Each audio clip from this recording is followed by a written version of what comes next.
Բարև ձեզ, եթերում հաղորդաշարն է։ Այսօր չորեքշաբթի է եւ ավանդույթի համաձայն ես ձեզ պիտի ներկայացնեի խոհը փիլիսոփայական զրույց հյուրիս հետ, սակայն վերջին պահին հյուրի հետ խնդիր առաջացավ վերելքի ժամին հյուրին կարելու առումով, այն հետաձգեցինք եւ այսօր ես բացը կլրացնեմ ոչ պակաս խոհական, մի քիչ փիլիսոփայական մի զրույցով։ Վերնագիրը այսօրվա թողարկման ես ներկայացրել եմ այսպես, որը եւ շատ բան է ասում եւ մի քիչ սահմռկեցնում է։ Այսպիսին է, փրկվելուց վախենում են, մեռնելուց ոչ։ Այսինքն, երբ որ ուզում ես փրկես, վախենում են, բայց որ գնում են մահվան, չեն վախենում։ Ամենայն դեպս ենթադրեցիք ուր եմ տանելու ես։ Բայց որպես այս բարդ թեման ես ձեզ կարողանամ հանգամանալից մատուցեմ երկու օրինակ ձեզ ներկայացնեմ, տխուր օրինակներ, կյանքային, այնուհետև կփորձենք զուգահեռել։ Եվ այսպես պատկերացրեք այսպիսի մի վիճակը, կա մի դպրոց, մի դասարան, այդտեղ 100 հոգի են։ Նու պատկերացրեք մի դասարանում 100 չի, պատկերացրեք 4 դասարան, ասենք, 4 հատ 7-ի A, B, G, D եւ այլ, էլի, 100 հոգի են, անցնում է առաջի երամսյակը, քառորդը, այսպես գիտափորձ են անում, արդյունքները նայում են, ասենք, որպես կանոն միջինում լինում է, ասենք, 10 գերազանցի, 20 հարվածային, մնացածը միջակ եւ ծույլեր, եւ այդ էքսպերիմենտը հետեւյալ նպատակ ունի։ Դասարանից հանում են գերազանցիքներին եւ հարվածայիններին եւ ուղարկում են ավելի լավ տեղ, ասենք թե։ Հետո շարունակում են ուսումը երկրորդ քառորդի ավարտից հետո, երբ որ արդեն գերազանցիքներ եւ հարվածայիններ չկան, էլի նայում են տվյալները, գնահատականները, հարցազրույցներ են անում, առանձնացնում են մնացյալի մեջի 10 լավագույնին, համեմատաբար իհարկե, եւ այս 10 հոգունել են հեռացնում, հանում են դպրոցից, տանում են ուրիշ տեղ, ավելի լավ տեղ, վատ տեղ չեն տանում, ասենք թե։ Երրորդ երամսյակն է ընթանում, էլի արդյունքները նայում են, հատուկ հանձնախումբը, հարցազրույցներ, տեստեր եւ այլը, այդ մնացածի, ասենք 60 հոգի են, կարծեմ, դրանցից է 10-ին առանձնացնում են, այդ 10-ին են հանում դպրոցից, մնում են 50 հոգի։ Այդ 50-ից էլ էլի տարեվերջին 4-րդ քառորդի արդյունքներ են ամփոփում, դրանց մեջից թե պարզա ինչքան գնա այնքան վատ արդյունքներ են լինելու, բայց էլի համեմատաբար 10 լավին են հանում եւ հեռացնում են։ Դուրս են բերում դպրոցից, ավելի լավ տեղ ասենք, թե մնում են 40 հոգի։ Եվ ահա պատկերացրեք, այդ դուք տեղյակ չեք այդ գիտափորձից, դուք ուսուցիչ եք եւ աշխատել եք մեկ այլ դպրոցում, որտեղ այսպիսի փորձեր չեն արել, որտեղ միշտ էլ եղել են, ասենք, պայմանական միջին 10 գերազանցի, 20 հարվածային մնացած եւ ասենք դուք որպես ուսուցիչ եւ գերազանցիքներ եք տեսել, հիացել եք եւ հարվածայիններ ուրախացել եք, այն մյուսները տխրել, բայց ամենայն դեպս ամեն ինչ տեսել եք եւ կարողացել եք դպրոցը դասարան տանել առաջ։ Եվ հիմա պատկերացրեք, դուք գալիս եք այս դպրոց դասավանդելու։ Տեղյակ չեք ինչ գիտափորձ է եղել եւ սկսում եք ձեր սովորականի պես պատմել, զրուցել եւ այլը եւ ինչ եք տեսնելու։ Դու որ ասենք սովորական դպրոցից եք եկել։ Նախ ապշանք, հետո խորշանք, խոսում եք, ձեզ չեն հասկանում, չեն ըմբռնում, դուք բարձր կսարսռեք, չնայեք կսարսռեք, ունեմ եք մակերեսայնություն, ըմբռնում չկա, կդժգոհեք, կբողոքեք, կշշպրեք, գուցե նաեւ վիրավորեք այդ դասարանին, թե այս ինչ երեխաներ են, ու երբ որ ձեզ պատմեն, որ ասենք հարգելի ուսուցիչ գիտեք, այստեղ հատուկ հանձնախումբը եկել, այսպիսի հետազոտություն է արել, դրա համար ասենք, այսպիսի վիճակ է, դուք դա որ իմանաք, արդեն ինչ կանեք, կտխրեք, կմտածեք ինչ անել, որ ասենք քիչ թե շատ նորմալ դասարան դառնա, այդքանից հետո հաշվի առեք, որ նաև դուք սրտացավ եք, պատկերացրեք ձեզ տարել են ձեր գյուղը, ձեր գյուղի դպրոցն են տարել, որտեղ ձեր ազգականներն են, ձեր հարազատներն են, սրտացավ են եւ դուք այդ իրավիճակում հայտնվելով ուզում եք ինչ որ խելքի բերել այդ երեխաներին, որոնք դառնալու են այդ գյուղի ապագան։ դուք կարող եք պատկերացնել, թե ինչքան դժվար գործ է լինելու այդ ուսուցչի համար այդ դասարանը խելքի բերել։ Կարող եք պատկերացնել, ինչքան դժվար է լինելու, երբ որ անընդհատ ասենք այդ լավերին հանել են։ Սա մի օրինակը։ Ես հետո կզուգահեռեմ, թե ինչու սա ասեց։ Երկրորդ օրինակը։ Պատկերացրեք հիմա դուք ուսուցիչ եք, բժիշկ եք եւ կանչ եք ստանում, գնում եք, հետազոտում եք, տեղ եք հիվանդությունը պարզում եք,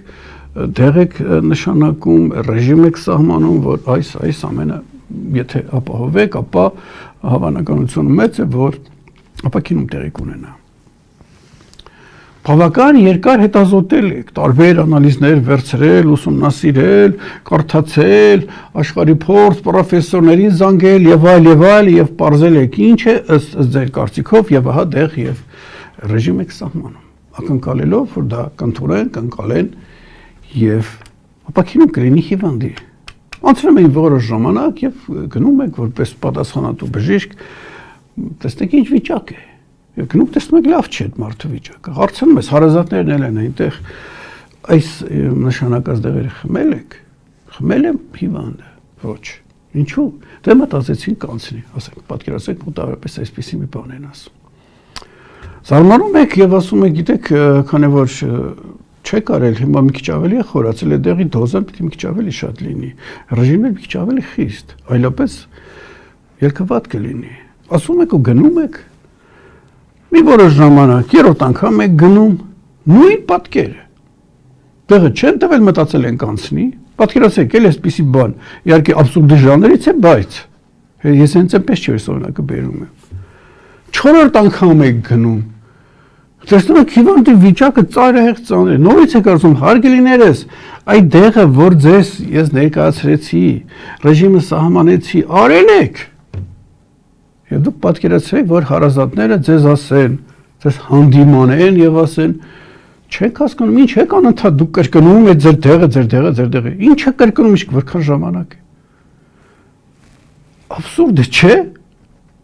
Դե հիմա եկեք գանք մեր իրականություն։ Եվ ես ձեզ ասեմ, թե այս օրինակները ինչու բերեցի։ Հատկապես, որ դուք գիտեք, որ ուրիշ բուժում չկա, ձեզ ասում են, իսկ ուրիշ բուժում չկան, չես անընդհատ նույն ասում, երկար ժամանակ անց, ուրիշ բուժում ասա էլի։ Զավեշտը չէ եւ աբսուրդ։ Հիմա այս երկու դեպքն էլ մեր ժողովրդի կյանքից է, ես հիմա կզուգահեռեմ եւ տխրենք եւ փորձենք հասկանալ։ Ու առիթը, որ ես այս զրույցը նախապատրաստեցի ձեզ համար, հետեւյալն էր, ես համացանցում օրեր առաջ տեղադրել էի հաղթահարենք մահատենչությունը մի տեսանյութ, որտեղ էլի լուրջ վերլուծություն էի ձեզ ներկայացրել, տարբեր արձագանքներ կային, ես այնտեղ ասել էի, որ ակնարկել էի, որ ժամանակին գերմանական էլիտայից ինչ-որ տնտղելով, ինչ-որ տարբերակ էի գտնել, որով իրենք ապաքինել են իրեն ժողովրդին, դրա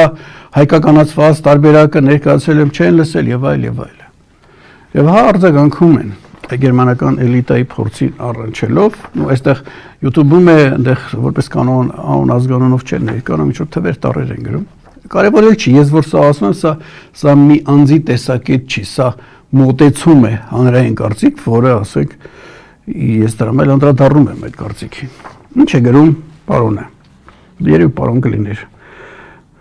Դա դեղ չէ, այդ գերմանական էլիտայի զուգահեռացը, որ ես ներկայացրել եմ կոնսերվատիվ հեղափոխություն գրքում։ Դա դեղ չէ, թմրանյութ է։ Օրինակը ճիշտ բերեք։ Այն կարող է ժամանակավորապես թույլատրել ցավը, բայց ոչ բուժել։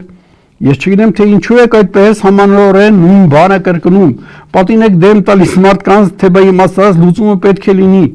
Ձեր ասածը չի կարող ներկայիս իրավիճակում լինել լուծում։ Մեզ ժամանակակից լուծումներ են պետք։ Ես չեմ հասկանում, թե դուք ինչու այսքան տարի այլ ելք չեք փորձել գտնել։ Ժամանակակից լուծում, ներկայիս ժամանակաշրջանի մարտահրավերն ու հնարավորությունները հաշվի առնող լուծում, 100 տարի առաջ ձևակերպված գաղափարները որպես հինգ վերցնել եւ դրանցով փորձել լուծել այսօրվա խնդիրները անիմաստ է, եթե ոչ վնասակար։ Ես առաջարկում եմ դադարել հին ռեցեպտներով նոր հիվանդությունները բուժել, նոր հիվանդությունները ես ատուկ եմ ընդգծել։ Ես համոզված եմ լուծումը պետք է լինի տեխնոլոգիական, առանց համապատասխան գործիքների մշակման ու կիրառման իրական փոփոխությունը անհնար է։ Մենք իհարկե երկխոսության մեջ ենք մտնում, ինքը շարունակում է իմ մի արձագանքին արձագանքում է, այստեղ ռուսերեն արագ փորձեմ թարգմանեմ, անմտություն է անընդհատ նույն եւ միևնույն գործողությունը անել եւ ակնկալել այլ արդյունքի անել ակնկալելով փոփոխությունների նույն բաները եւ հայերենով շարունակում է հարգելի արծրուն դա թմրանյութ է ոչ թե դեղ նացիզմի փոքր դոզայեք առաջարկում ներարկել եւ հույս ունեք որ դա կօգնի բայց դա չի օգնելու համարյա 30 տարի արդեն նույն բանն է կրկնում քանի նոր լուծում կհասցնեի գտել կամ ստեղծել այս տարիների ընթացքում ժամանակն է արդեն որ հասկանաք դա եւ փորձեք նոր լուծումներ փնտրեք բժշկի դեպքը զուգահեռացեք դուք ինքներդ ես իրեն արձագանքել եմ ես կարճ ներկայացնեմ որոշ հատվածներ ես ասում եմ իսկ դուք փորձել եք կիրառել այն դեղը որ ես առաջարկում եմ չի արդյունք չի տվել փորձել եք եթե չեք փորձել որտեղից իմացաք որ ասեք չի ազդի որտեղից իմացաք եւ ասում եմ հարցն այն է որ ինքը նոր հիվանդություն չկա կա հին հիվանդություն որը գրեթե 1000 տարեկան է պարզապես հիմա խորանում է թե ինչու դա էլ կասեմ եւ դեղն էլ գտվել է 100 տարի առաջ ես ինքս ընդհանրապես էլ արամշակել եմ ես այո 30 տարի անընդհատ ես պատին դեմ եմ տալիս եւ ասում սա է բայց իրականում 100 տարի է որ այդ դեղը ձեզ ասվում է 100 տարի հասկանում եք եւ ախտորոշումն են արել մարդիկ 100 տարի առաջ եւ բուժման ուրվագիծն են ներկայացրել 100 տարվա մեջ փորձել եք կիրառել ասեք լավ լավ տեսնենք ես ինչ է այս մարդիկ 70 նրանք են ասում էլ Պեպանյանը կեն մա չփորձենք տեսնենք ես ինչ էր գնում ձեզանից որ չեք արել Եվ դուք չեք տեսնում որ անկումը քանի գնում խորանում դուք արդեն վերջի 7-8 կամ 10-20 տարին եք տեսնում 100 տարի տեսել են մարդիկ ես հիմա էքսկուրսիա կանեմ ինչն է խանգարում որ դա անեք հասկանում եք Այն որ տեխնոլոգիաները պետք է ով է դրան դե բոլորս էլ համաձայն ենք բայց եթե կա հիվանդություն կա ախտորոշում դուք ասեք նոր բուժում բերեք հա ինչով դուք չի գալի հինը Իսկ եթե միակ լուծումը դա է դուք որտեղից գիտեք որ ուրիշ լուծում կա իրականության մեջ խնդրեմ երկրորդը բերեք ասեք որ նույն ախտորոշում ունենալով որը Թումանյան ներդա Հայկասատարյան դեր բերեք լուծում տվեք կուզեք նոր տեխնոլոգիաներով կուզեք գերնոր Եթե չեն ըմբռնում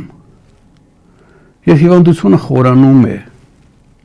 չպետք է կրկներ այդ իմ բերված օրինակի բժիշկը չպետք է կրկներ երկրորդ անգամ իսկ ասել լավ սպասեք սա քանի որ չարեցիք ես հիմա նոր բուժում բերեմ ձեզ առաջարկեմ ճիշտ կլինի եթե մարդը հետազոտել լուծում դեռ չեք անում ով է մեղավոր Նացիզմից խոսած ես նացիզմ չեմ առաջարկում ես ընդհանրապես ասում եմ գերմանական էլիտայի փորձը որը կիրառել են այո նացիստները ինչ որ արդյունքների են հասել ես համակարգ հետազոտել եմ դուրս եմ բերեք քայլերի համակարգ որի մեջ նացիզմ չկա առողջացնող ինչ որ համակարգ է հասկանում եք ես առաջարկում եմ այդ համակարգից օգտվել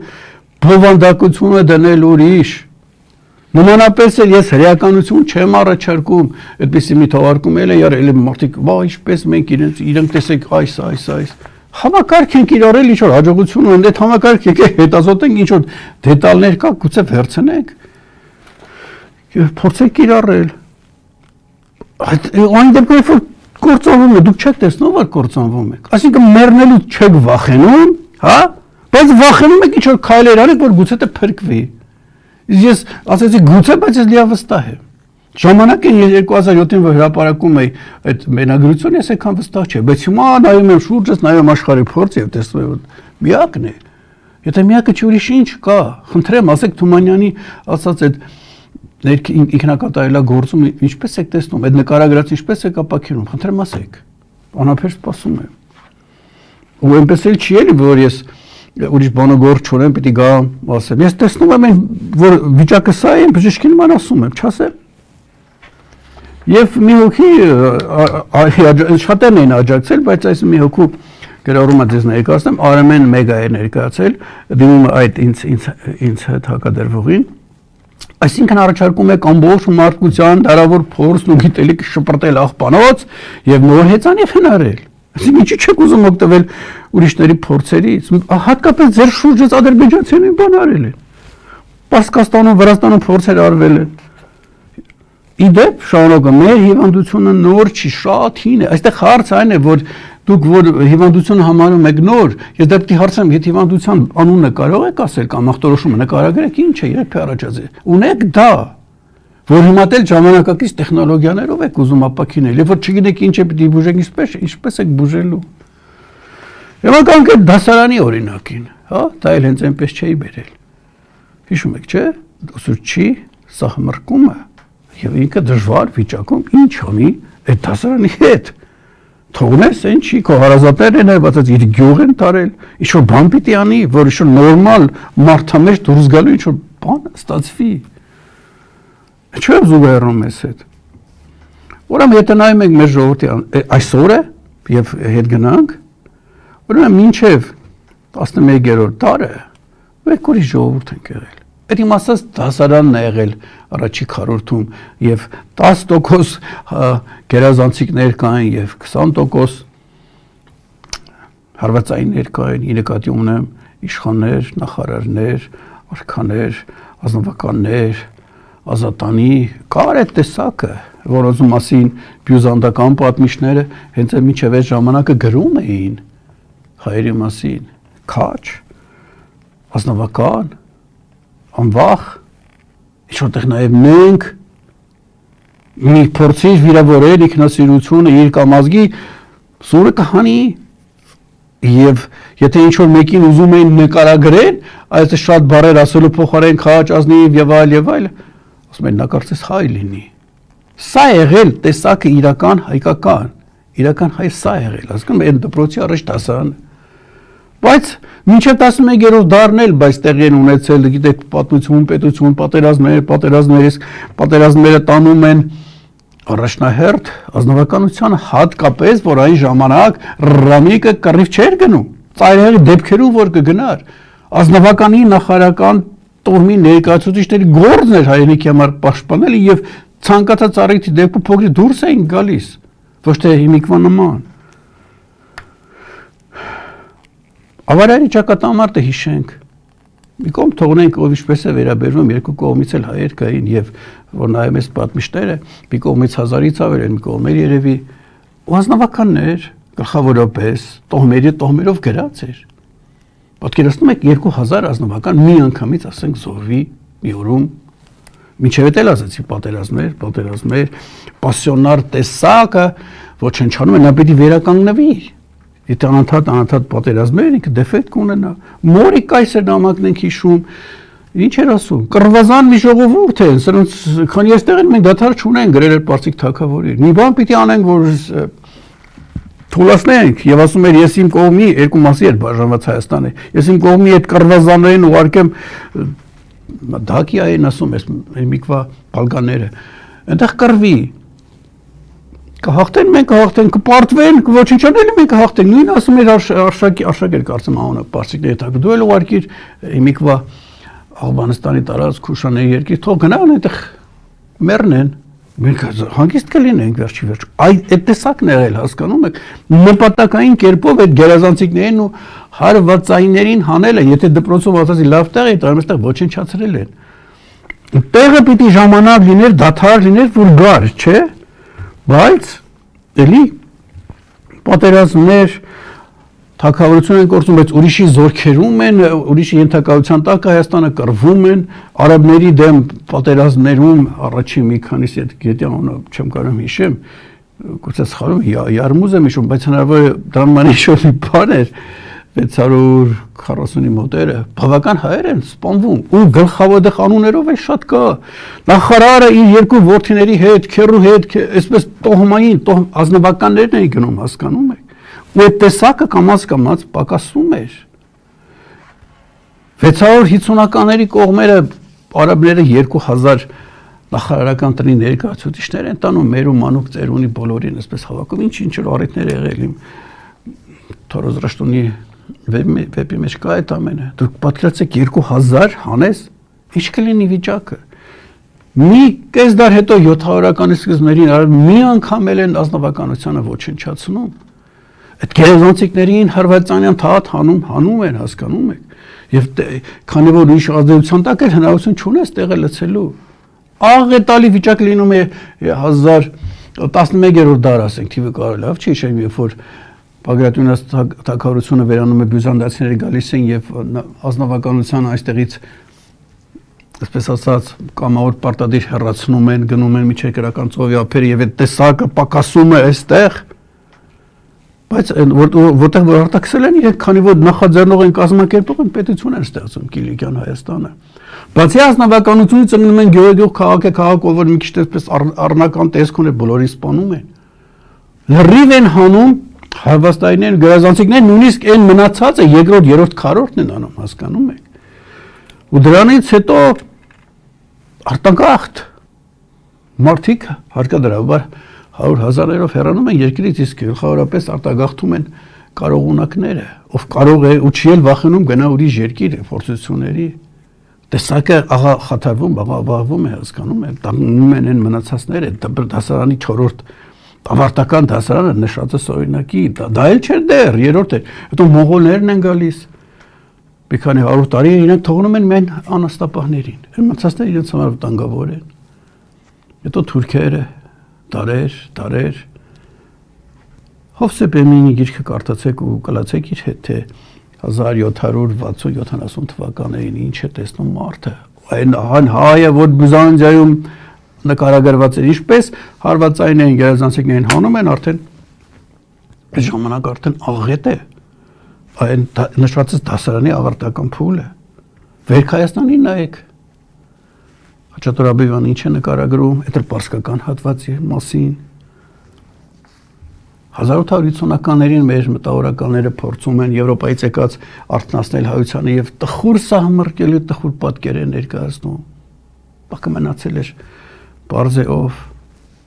դրանից հետո ցար, այնտեղ էլ ճիշտ է համեմատաբար բարվոք վիճակ էր, բայց միևնույն է, էլի ազգային էլիտայի կայացումը չէր մտում ցարերի նպատակների մեջ, եւ այդ ժամանակ Սարսուրն ապրում իմ նշածս ուսուցչի պես Ռաֆին, Բիքիջանց Թումանյանը, Հրթանես Փափազյանը, սարսռում են, նայեք գրառումները, հետո եղած էլիտան էլ որ կար, առաջնահերթ էլի ոչնչացնում է, այդ առաջացած, գիտեք ժողովուրդը կենդանի օրգանիզմ է, երբ որ դու հանում ես գերազանցիկներին հարվածայիներին, ինքը ուզում է առողջանալ, ինքը իր մեջից նույնիսկ այն գեղջուկի ամենահետամնացներից ինչ որ մի զավակ կարող է ծնվի, այսպես ասած նպաստի որ ծնվի, որ հարվածայինի տեղը լրացնի, կենդանի օրգանիզմ ուզում է ապրի, հասկանում եք։ Բայց ահա գալիս է եղերնը եւ այդ նոր ծելերն էլ ոչնչացնում։ Այս ժամանակ գալիս են սարսռելու Հայկ Ասատրյանը, Գարեգին Դժդեհ, իրենց գործերը կարդացեք, այդ ուսուցչի պես։ Ու սա էլ դեռ վերջը չէ, հետո գալիս է Ստալինը, էլի բոլշևիկները, մտավորականության մի մասին ոչնչացնում են, մի մասը արտագաղթում են։ Պատկերացեք 1500 սպայական կազմ ցարական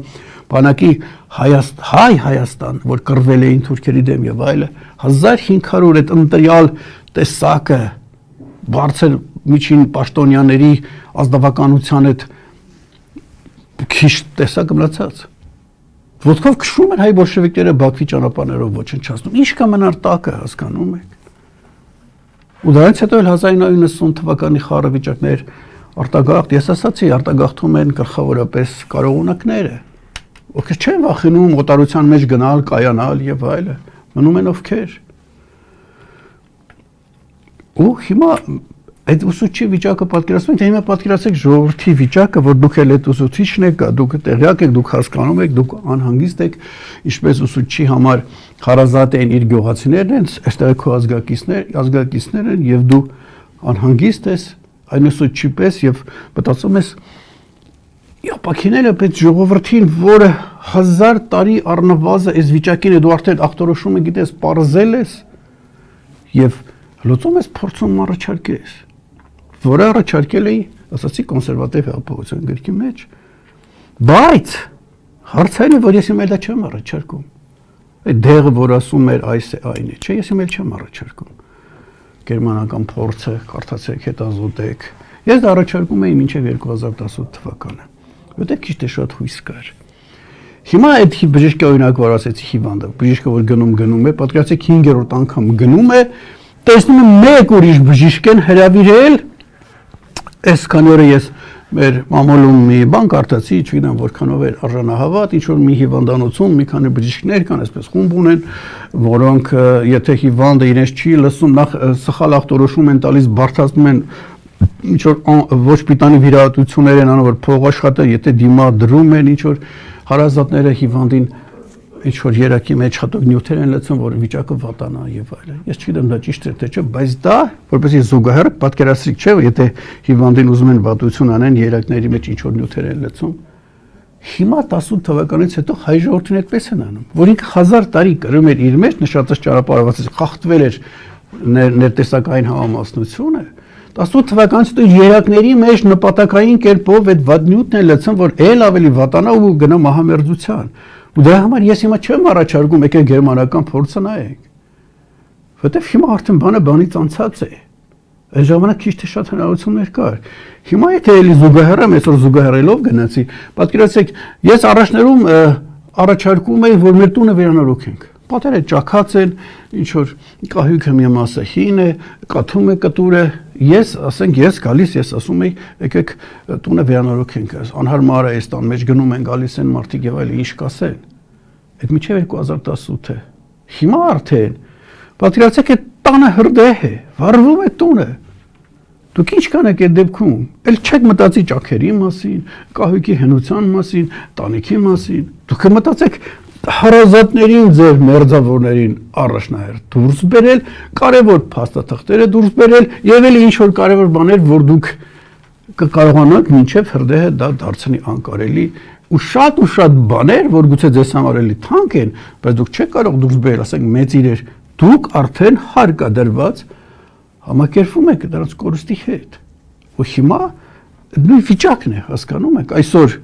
հրդեհ, իսկ եթե հրդեհ ես չեմ կարող գալ ասել, ահա վերցրեք իմ կոնսերվատիվ բոցեք վերանորոգենք մեր ժողովրդին, ոչ։ Ես ասում եմ ժողովրդի մի մասը արդեն գնաց, այս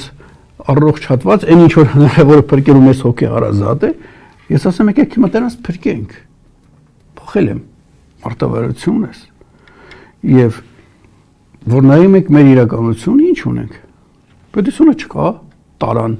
ինչ որ ձևերով շատ խորամանկ, շատ խորամտածված դրսի քերիներ, այսպես տասնամյակներով մի քանի փորձեր տարան եւ ազգակիր հատվածը հալածվում է։ Այդ ազգակիր հատվածն է, որ ինձ համար հարազատ է, այս այրվող մեծ տնից, որը կոչվում է Հայաստան, ես անհանգիստ եմ, որ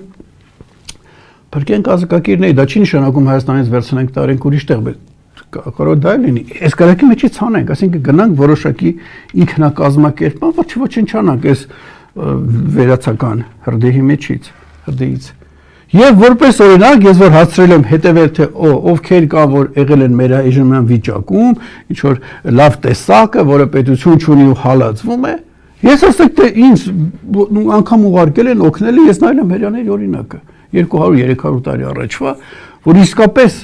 չունենալով պետություն, հալածական, ինչ որ սիստեմ մտածեց, ինչ որ համակարգ, որ կարողացան եւ իրենց գոյությունը ապահովել եւ ինչ որ արդյունքների հասա։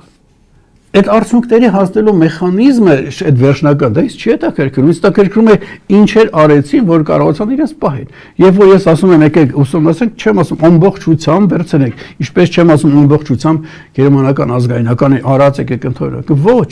քաղել ինչ որ բան, որը կօգնի մեզ, որպեսզի չէ այս ազգակիր տեսակը չոչնչանա։ Որտեղ մենք կգանք նորից 11-րդ դարի վիճակի։ Այլ օրինակ, եթե բերեք, այսպես ժամանակակից տեխնոլոգիաներով, ինչպես այս ազգակիր հատվածին փրկենք, ես շատ ուրախ կլինեմ։ Ես այդ մեկն եմ տեսել, նշել, ու բացի դա էլ ես ինքս էլ առաջարկել եմ այլ տարբերակ, վերջում կասեմ, դա նորություն չի եղել, բայց մենք իրավիճակը պետք է իմանանք հստակ, որպես քայլերը չլինեն ուտոպիական։ Իսկ իրավիճակը նկարագրելուն հստակորեն մեզ օգնում է Արթուր Խաչիկյանը։ Ինչ է ասում Արթուր Խաչիկյանը։ Այս նույն բանը դուք էլ գիտեք, ես էլ գիտեմ, բայց երբ որ ուրիշի խոսքն ես ասում, ավելի համոզիչ է։ Ինչ է ասում։ Ալիևը անցնում է Հայաստանի ուղիղ կառավարմանը։ Երևանում նրա փոխարքան, ես այս բառը կփոխեի, հարգելի Արթուր, այդքան չկա որ փոխարքա ասենք, էլի, չգիտեմ փոխի ես իմ ինչ։ Ալիևը անցնում Հայաստանի ուղիղ կառավարմանը։ Երևանում նրա փոխարքան լեգիտիմացնում է ադրբեջանցիների վերադարձը ճակերտներում Արևմտյան Ադրբեջան եւ կատարում է Արցախի ներկայացությունը խուզարկելու Ալիևի հրամանը։ Հայաստանը պաշտոնապես կորցրել է անկախությունն ու ինքնիշխանությունը եւ դարձել Ադրբեջանի ենթակա տարածք։ Շուտով մենք կիմանանք նոր պայմանավորվածությունների մասին, որոնց համաձայն կսկսվի ադրբեջանցիների վերադարձը Սյունիքի, Վարդենիսի, Արարատի եւ այլ մարզերի գյուղեր։ Խոսքը տասնյակ գյուղերի մասին է, որոնք կազատվեն հայերից եւ կբնակեցվեն ադրբեջանցիներով։ Իսկ նրանք, ովքեր կհամարձակվեն ընդդիմանալ դրան, կձերբակալվեն Ալիևի հրամանով, նրա փոխի եւ դիմակավորված անձանց կողմից։ Հայաստանը արդեն կիսով չափ կլանված է իր հարևանի կողմից, ժողովուրդը գտնվում է ապաթիայի, անզորության եւ անտարբերության մեջ։ Սա է իրականությունը, դուք պատկերացեք, սա որ լինի, ինչ է լինելու մեր վիճակը։ Մենք նախ փորձենք դիմակայել, բայց չգիտեմ հավանականությունը որքան է, ազգակի շերտը պիտի այս հիմիկվանից սկսի մտածել, եթե սա ես ինչպես եմ ինքնակազմակերպվում, որպեսզի իմ սեփական հողի վրա չուծածվեմ։ Հրյաներից եք սովորում, ումից ուզում եք սովորեք, բերեք, ասեք, այս խնդիրը լուծենք։ Սա է կարևորը, ոչ թե վախենալ։ Եվ վերջում ես ներկայացնեմ այդ արձագանքներից Ռուբեն երևի Ղալումյան, այսպես անգլատառերով է գրած։ Բեպանյան ջան, դու լավ ճիշտ բաներ ես ասում, բայց իսկ հայությունը կամ Սփյուռքի հայությունը ուզում են դիմակայել, իմ կարծիքով ոչ, բացի որոշ փոքր տոկոսից, ովքեր հասկանում են, գիտակցում են եւ ձեռքները ճաշ չկա, ովքեր որ կարող են կազմակերպել, ինչ որ բան փոխել, պապանձված նստել են կամ աթոռակռիվ են անում։ Ես պատասխանեցի հարգելի Ռուբենին եւ պատասխանի հիմա եմ չստում, այո, փոքր տոկոսն է, որ հասկանում են, այս պատմությունը մեր ժողովրդի որ սեր ներկայացրեցի, անգամ զարմանալի է, որ այդ փոքր տոկոսը կա։ Հենց այդ փոքր տոկոսն է մեր հույսը եւ այդ փոքր տոկոսի միավորումն եմ ես դարձնում օրակարգային անընդհատ եւ կրկնում եմ 2016 թվականից, որ պիտի արվի դա, ինչ անեմ չկրկնեմ, թե էլի կարող եք այդ պարոնի պես ասեք, նոր լուծում ասա, ինչ ես անընդհատ ասում արդեն քանի տարի 16-ից 10 տարի, ինչպես կա 10 տարի պատին մեզ դեմ ես տվել, նոր լուծում դուք ասեք, վերցրեք այդ ախտորոշումը, ես որ սեղմ ներկայացրեցի, Թումանյան, Նժդե Հայկ Ասատրյան կարտացեք, Ռաֆի, Պորոշյան, Կոստանձարյան, շատերին կան, հաղթորոշումը արեք, լացեք եւ եկեք լուծում ասեք։ Ես չեմ տեսել հարգելիներս։ Տարիների տառապանքի գնով ինչ որ բան ես ձեզ ներկայացնում եմ, որ ես վստահ եմ, հատկապես ուրիշ ժողովուրդների մոտ աշխատել է, ինչ որ բաներ փոխենք եւ փորձեք փրկվել։ Հարցը փրկվելու մասին է, հասկանում եք։ Դուք կան վերնագրին։ Մարդիկ վախենում են փրկվելուց, իսկ եթե դու վախենում ես փրկվեց մեռնելու չեք վախենում, ես չեմ հասկանում։ Բախեր պիտի վախենայիք եւ գնայիք փրկության քայլերի։ Եվ որպես եզրափակում էլ ասեմ, ես ձեզ ներկայացրել եմ ազգային վերելքի ուղի քայլերի համակարգ, այնտեղ առանձնակի կարևորել եմ ազգային ինքնակազմակերպում բաժինը, որը ես ներկայացրել եմ, ելի եմ ներկայացնելու, ելի կրկնելու եմ, մինչև որ համոզեմ ձեզ կամ էլ ավելի խելացի ինչ-որ լուծում կառաջարկեք, խնդիրը լուծո, այս խնդիրը լուծող եւ ոչ թե ինչ-որ ուտոպիական նոր հիվանդություն ասեք եւ ինչ-որ ուտոպիական բաներ էլ ասեք։ Այսօր այսքանն է ես նախատեսել, առաջիկայում գործնական քայլերի եւս կդիմենք։ Միշտ նոր հանդիպում։